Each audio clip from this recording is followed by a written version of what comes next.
Hello बच्चों, ये आपकी एक्सरसाइज 3.3 का क्वेश्चन नंबर 10। तो आइए स्टार्ट करते हैं। Express the following matrices as this sum of a symmetric matrix and इसको सिमेट्रिक मैट्रिक्स। आपको पता है कि हम किसी मैट्रिक्स को सिमेट्रिक और इसको सिमेट्रिक मैट्रिक्स के रूप में रिप्रेजेंट कर सकते हैं, सम के रूप में। देखिए, अगर कोई ये मैट्रिक्स ए है और हमें इसे सिमेट्रिक मैट्रिक्स और इसको सिमेट्रिक मैट्रिक्स के सम्स के रूप में रिप्रेजेंट करना है, तो कैसे करेंगे? तो आपको पता है ए प्लस ए ट्रांसपोज क्या होता है, एक सिमेट्रिक मैट्रिक्स होती है। तो हम ए इक्वल टू लिखते हैं ए प्लस ए ट्रांसपोज। ये क्या है? एक सिमेट्रिक मैट्रिक्स। और ए माइनस ए ट्रांसपोज क्या है? ये है इसको सिमेट्रिक मैट्रिक्स। तो देखिए, अगर इसे क्या सोल्व करेंगे तो ये minus plus A transpose minus A transpose cancel out हो जाएगा। ये कितना हो जाएगा? 2a। लेकिन इधर ए है तो हमें इक्वल करना है ना ए, तो क्या करेंगे? 2 से डिवाइड कर देंगे दोनों तरफ। अब देखिए, अगर हम इन दोनों को सोल्व करेंगे इसे पूरे को, तो ये एक इक्वल आ जाएगा। ध्यान से देखिए, ठीक है। तो ये एक इक्वल आ जाएगा। तो हम इसे ऐसे लिख सकते हैं किसी मैट्रिक्स को, अगर हमें रिप्रेजेंट करना है। Matrix A equal to A plus A transpose by 2 plus A minus A transpose by 2। तो देखिए, A plus A transpose by 2 निकालते हैं। सबसे पहले A plus A transpose by 2 निकालेंगे। तो यहाँ पे ये मैट्रिक्स दी गई है ए, तो ए ट्रांसपोज लिख लेता हूँ इसके साइड में। इसका interchange the column and rows. We have 3 1 5 -1 and now we have to add matrix A and A transpose and divided by 2, या we can say multiply by 1/2। तो ये क्या हो जाएगा? 6 3, ये हो जाएगा 3, ये हो जाएगा 3, और ये हो जाएगा कितना? -1। तो this is the matrix we have, ठीक है। और A minus A transpose by 2, अब क्या करना है? A minus A transpose by 2 करना है सेम। अब इससे माइनस करेंगे, ये जाएगा 0, ये हो जाएगा 2, ये हो जाएगा -2, ये हो जाएगा 0। तो देखिए, अगर हम ध्यान से देखें, ये एक सिमेट्रिक मैट्रिक्स है। अगर इसका ट्रांसपोज लेंगे तो ये सेम मैट्रिक्स आ जाएगी। और ये एक इसको सिमेट्रिक मैट्रिक्स है इधर, ठीक है। और जब इन दो को ऐड करेंगे तो ये ए मैट्रिक्स के इक्वल आ जाएगा। तो इस तरह से हम रिप्रेजेंट कर सकते हैं किसी मैट्रिक्स को, एक सिमेट्रिक मैट्रिक्स और इसकी सिमेट्रिक मैट्रिक्स के सम के रूप में। Now come to the second part. Second part में भी सेम यही करना है, बस यहाँ पे 3 रोज 3 की मैट्रिक्स दी गई है, ऑर्डर चेंज हो गया है। 6 -2 -2 3 -1 और 2 -1 3। इसका ट्रांसपोज ले लेंगे, रोज और कॉलम को इंटरचेंज कर देंगे तो हमारे पास ये मैट्रिक्स आ जाएगी। उसके बाद हम इस मैट्रिक्स को कैसे लिख सकते हैं? A plus A transpose by 2 plus A minus A transpose by 2। तो A plus A transpose by 2 कैसे निकालेंगे? ए मैट्रिक्स को इसमें ऐड कर देंगे तो डिवाइड बाई 2 कर देंगे। वही सेम करना है जो पहले पार्ट में किया था। तो A plus A transpose by 2 आ जाएगा। इस तरह से ए माइनस ए ट्रांसपोज बाई 2 भी निकाल लेंगे। तो देखिए, यहाँ पे ए प्लस ए ट्रांसपोज बाई 2 जो मैट्रिक्स आई है, ये एक सिमेट्रिक मैट्रिक्स है। अगर आप इसका ट्रांसपोज लेंगे तो सेम मैट्रिक्स आ जाएगी। इसी तरह से ए माइनस ए ट्रांसपोज बाई 2 हमारे पास एक नल मैट्रिक्स आई है। नल मैट्रिक्स हमेशा सिमेट्रिक मैट्रिक्स भी होती है, इसको सिमेट्रिक भी हो सकती है, ठीक है। तो ये इसको सिमेट्रिक मैट्रिक्स है।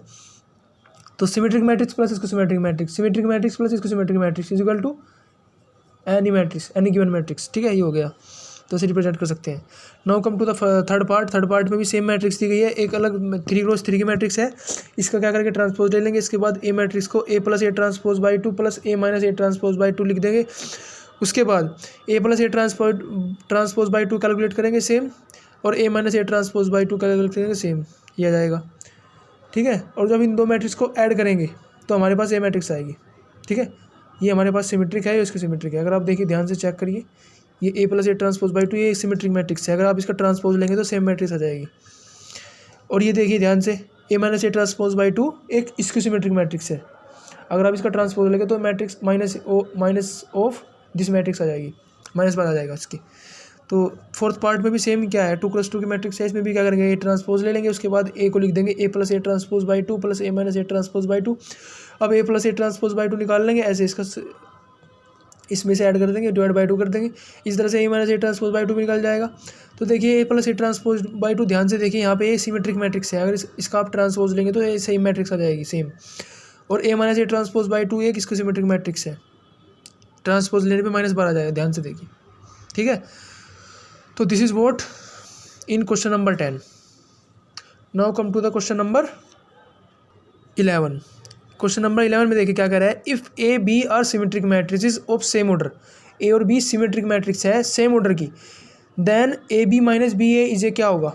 देखिए ध्यान से, अगर ए और बी दो अलग अलग मैट्रिक्स है, इधर लिख देता हूँ ए और बी, ये दोनों सिमेट्रिक है, ये भी सिमेट्रिक है और ये भी सिमेट्रिक है, ठीक है। तो ए बी और बी ए, क्या बताना है इसके बारे में कि भाई इसकी सिमेट्रिक होगी या सिमेट्रिक होगी या जीरो होगी या आइडेंटिटी मैट्रिक्स होगी। तो देखिए ए बी और बी है ना, तो ये माइनस लगाया है बीच में, तो ये क्या आ गया हमारे पास। तो इसे चेक करने के लिए हम क्या करते हैं, हमें कभी भी चेक करना होता है सिमेट्रिक और इसके सिमेट्रिक मैट्रिक्स के बारे में, तो हम उसका ट्रांसपोज लेके देखते हैं। अगर ट्रांसपोज लेने के बाद वही सेम मैट्रिक्स आ गई, इसका मतलब है कि हमारे वो मैट्रिक्स सिमेट्रिक है, अदरवाइज वो इसको सिमेट्रिक होगी अगर वो माइनस ए के साथ बाहर आई, अगर माइनस के साथ आई। अब देखिए ये लिखा है ए बी माइनस बी ए, तो इसका क्या करेंगे, ट्रांसपोज लेंगे सबसे पहले, वोल ट्रांसपोज। तो ये देखिए ये प्रॉपर्टी होती है, अगर ये क्या होती है, डिवाइड हो जाती है ट्रांसपोज, इसके साथ ये ऐसे हो जाएगा डिस्ट्रीब्यूट। तो ए बी के पूरे के ऊपर क्या है, ट्रांसपोज। तो ये कैसे क्या करते हैं, ओपन करते हैं, अगर मल्टीप्लिकेशन में मैट्रिसेस हो तो ए बी का होल ट्रांसपोज होता है B transpose into A transpose, reversal law बोलते हैं इसे, रिवर्सल लॉ ऑफ मैट्रिसेस। तो हमेशा मल्टीप्लिकेशन में अप्लाई होता है अगर ट्रांसपोज लगाए ऊपर। तो ये हो गया ऐसे, ठीक है। अब देखिए हमें दिया गया है कि ए और बी सिमेट्रिक मैट्रिक्स है, इसका मतलब उनका ट्रांसपोज भी यही होगा कि अगर ए का ट्रांसपोज लेगा तो ए के इक्वल आएगा और बी का ट्रांसपोज लेगा तो बी के इक्वल आएगा, अगर ये सिमेट्रिक मैट्रिक्स है। तो यहाँ पे बी की जगह मैं ए लिख देता हूँ और ए की जगह बी, ए ट्रांसपोज की जगह ए और बी ट्रांसपोज की जगह बी। तो अभी माइनस बाहर ले लूँगा तो क्या हो जाएगा, ए बी माइनस बी हो जाएगा।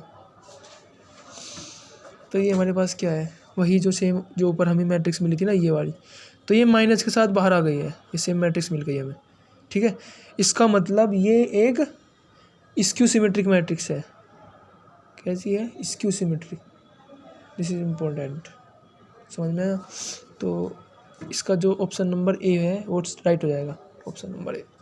Now come to the question number 12। Question number 12 में इफ़ ए मैट्रिक्स, एक मैट्रिक्स दी गई है and A plus A transpose is equal to identity matrix, और ए प्लस ए ट्रांसपोज एक आइडेंटिटी मैट्रिक्स है, तो find the value of alpha, alpha की वैल्यू निकालनी है। तो सबसे पहले ए ट्रांसपोज निकाल लेंगे इसका, तो क्या कर देंगे, कॉलम और रोज़ को इंटरचेंज कर देंगे। उसके बाद हमारे पास ये क्या आ जाएगी, इसकी ए ट्रांसपोज। और अब क्या करेंगे, ए प्लस ए ट्रांसपोज निकाल लेंगे। जब ए प्लस ए ट्रांसपोज करेंगे तो क्या जाएगा, 2 कोस अल्फ़ा 0, ये कितना आ जाएगा, ये भी क्या आ जाएगा 0, ये क्या जाएगा 2 कोस अल्फ़ा, ठीक है। तो इसने कहा है कि ए प्लस ए ट्रांसपोज हमारे पास एक आइडेंटिटी मैट्रिक्स के इक्वल है, यानी कि आइडेंटिटी मैट्रिक्स कैसी होगी, G1 0 0 1, ये ऐसे है। तो अगर ये मैट्रिक्स इसके इक्वल है, इसका मतलब ये पार्ट क्या होना चाहिए, 1 के इक्वल, और ये भी पार्ट 1 के इक्वल होना चाहिए। तो ये 1 1 दोनों इक्वल है, तो 2 कोस अल्फ़ा किसके इक्वल होना चाहिए, 1 के इक्वल होना चाहिए। तो हम दोनों तरफ 2 से डिवाइड कर देंगे तो क्या जाएगा 1/2, यानी कि कोस अल्फ़ा किसके इक्वल होना चाहिए, 1/2 के इक्वल।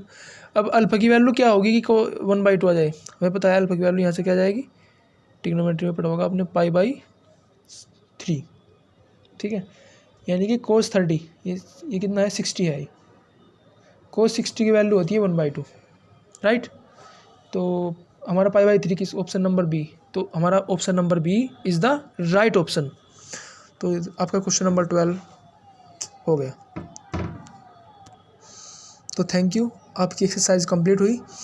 और अगर आपको हमारी वीडियोस अच्छी लग रही हैं तो please like share and subscribe my channel. Thank you.